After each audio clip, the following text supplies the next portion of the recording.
أما بعد فأعوذ بالله من الشيطان الرجيم بسم الله الرحمن الرحيم رب اشرح لي صدري ويسر لي أمري واحلل عقدة من লিসানি ইয়াফকাহু কওলি। সমস্ত প্রশংসা মহান আল্লাহ সুবহানাহু ওয়া তাআলার জন্য, যে আল্লাহ সুবহানাহু ওয়া তাআলার অশেষ রহমতে আমরা বিভিন্ন জায়গা থেকে সমস্ত দিনী ভাই একত্রিত হয়েছি, আলহামদুলিল্লাহ।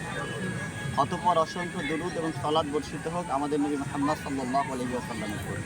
সকলে বলি আল্লাহুম্মা আমিন। আমরা বিগত প্রায় 1 বছর ধরে যে দাওয়া টিম এর মাধ্যমে কার্যকলাপ করে চলেছি, মূলত প্রত্যেকটা জিনিস পৃথিবীতে এমন কোনো জিনিস নাই যেগুলোর নাম নেই। তো শুধুমাত্র আমাদের পরিচিতি অর্থেই একটা নামকরণ করা হয়েছিল এবং প্রত্যেকটা ওয়ার্ডের একটা আলাদা আলাদা আমরা মিনিং তৈরি করেছিলাম এবং যে দাওয়া টিমের নাম দিয়েছিলাম ইসলাহ, যেটা ইসলার আবিধানিক অর্থ হচ্ছে সংশোধন করা, অর্থাৎ সমাজের মানুষ।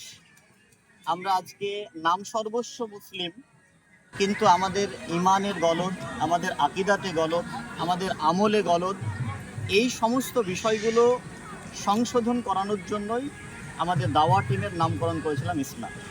এবং ইসলার ফুল ফর্ম হচ্ছে Islamic society for learning, advocacy and harmony. অর্থাৎ এটা এমন একটা সংস্থা যে সংস্থা শিক্ষার প্রসার এবং প্রচারে মানুষের কাছে সহযোগিতা প্রদান করবে, যে সংস্থা মানুষের কাছে পরামর্শ প্রদান করবে, সুপরামর্শ, সৎ পরামর্শ, এবং যে সংস্থা সমাজের সর্বস্তরের মানুষের মধ্যে সমন্বয় সাধন করে কোরআন এবং সুন্নাহর বাণী মানুষের কাছে প্রচার এবং প্রসার করবে। তা আমরা ইসলাম যে লক্ষ্য এবং উদ্দেশ্য নিয়ে প্রতিষ্ঠা করেছিলাম, প্রায় 1 বছর সময় যাবৎ আমরা যে কার্যকলাপগুলো করে চলেছি, মূলত আমাদের প্রাথমিক লক্ষ্য এবং উদ্দেশ্য ছিল, এবং আমরা যে কাজটা বর্তমান পর্যন্ত সময় পর্যন্ত আমরা করছি, সেটা হচ্ছে আল্লাহ সুবহানাহু ওয়া তাআলা প্রদত্ত ওহী এবং নবী মুহাম্মদ সাল্লাল্লাহু আলাইহি ওয়াসাল্লামের মুখনিসৃত বাণী, সেই সমস্ত কথাগুলোকে সমাজের সর্বস্তরের মানুষের কাছে ফ্রি অফ কস্ট, নিজের পকেটে টাকা খরচ করে মানুষের কাছে দুয়ারে দুয়ারে গিয়ে পৌঁছে দেওয়া, অর্থাৎ দুয়ারে দাওয়াত প্রকল্পের মাধ্যমে আমরা এটার সূচনা করেছি। এবং আমাদের দ্বিতীয় লক্ষ্য উদ্দেশ্য ছিল যে আল্লাহ সুবহানাহু ওয়া তাআলা সমগ্র মানব জাতির জন্য সর্বশেষ কিতাব, ঐশী কিতাব, আসমানি গ্রন্থ আল কোরআন নাজেল করলেন, যে কোরআন হচ্ছে মানবতার সংবিধান, এবং যে কোরআন একজন মানুষকে মুত্তাকি, পরেজগার, ইমানদার, তাকওয়াশীল বানাবে।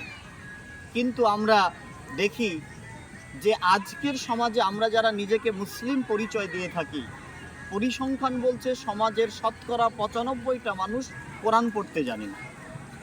এত বড় একটা হতভাগা জাতি আজকে আমরা। তো যে আল্লাহ সুবহানাহু ওয়া তাআলা আমাদেরকে কোরআন দিয়ে পাঠালেন, সেই মেসেজ, সেই বার্তা যদি মানুষ বুঝতে না পারে, তাহলে মানুষ সঠিক পথে চলবে কেমন করে?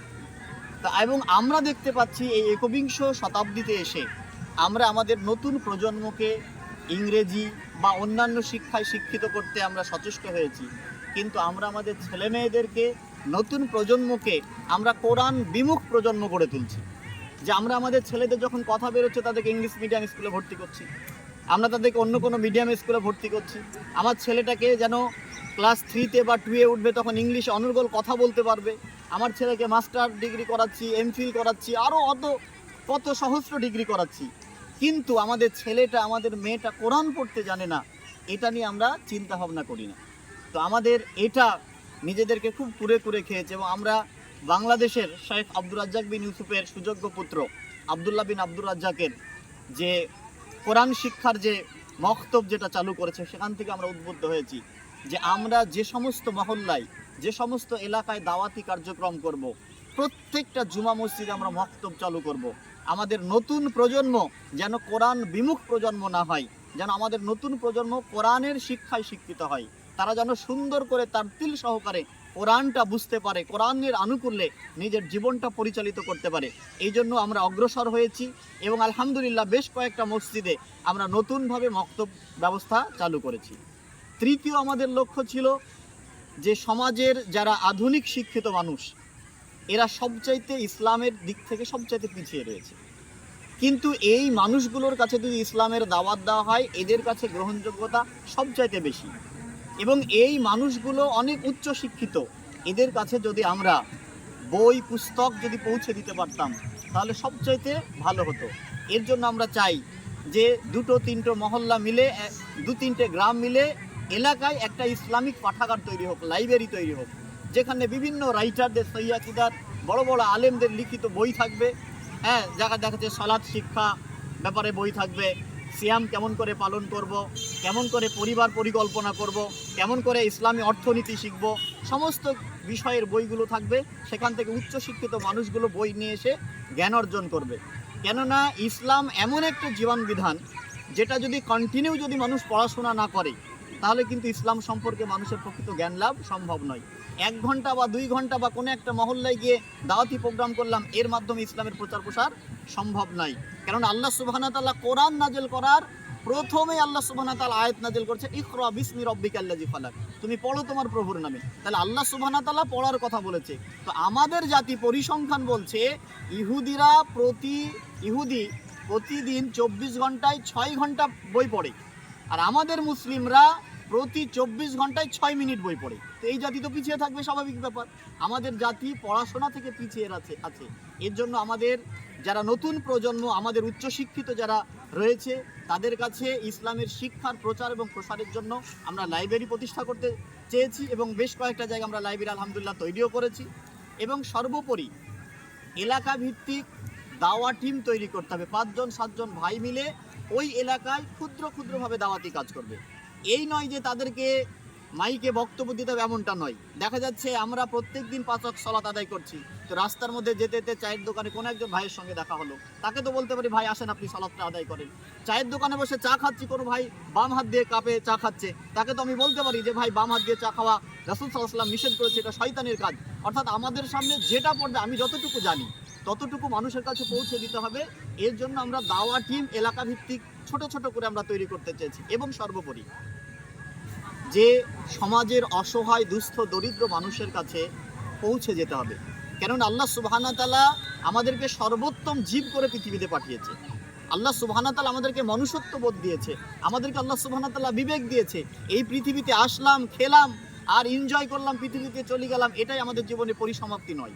পৃথিবীতে যখন এসেছি, পৃথিবীতে কিছু ভালো কাজ করে যেতে হবে। এবং সর্বোপরি এই লক্ষ্য উদ্দেশ্য নিয়ে ইসলাম কাজ করে চলেছে।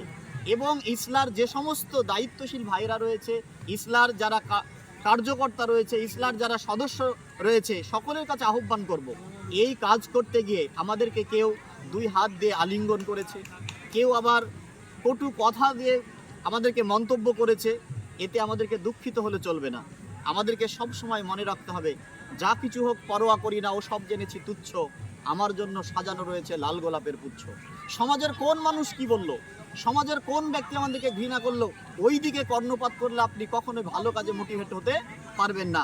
আমাদেরকে মনে রাখতে হবে, সমাজের যে যা করছে করুক, যে যা বলছে বলুক, আমি এর প্রতিফল আল্লাহ সুবহানাহু ওয়া তাআলার কাছে পাবোই ইনশাআল্লাহ। এই লক্ষ্য উদ্দেশ্য নিয়ে আমাদেরকে কাজ করতে হবে। এবং কারো কটু কথাতে আমাদের কাজ যে উদ্যম গতিতে চলছে সেই কাজটাকে বন্ধ করে দেব, এটাও কখনো হতে পারে না।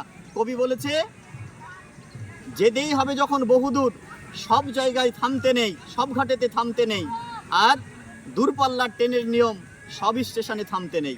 অর্থাৎ আপনাকে প্রশ্ন করবেই মানুষ, অনেকে অনেক রকম মন্তব্য করবে, কিন্তু কারো কটু মন্তব্যে থেমে থাকলে চলবে না। কারো কটু মন্তব্যে তাকে প্রত্যেকটা প্রশ্নের উত্তর দিতেই হবে, এমনটা আমাদের কোনো ব্যাপার নেই।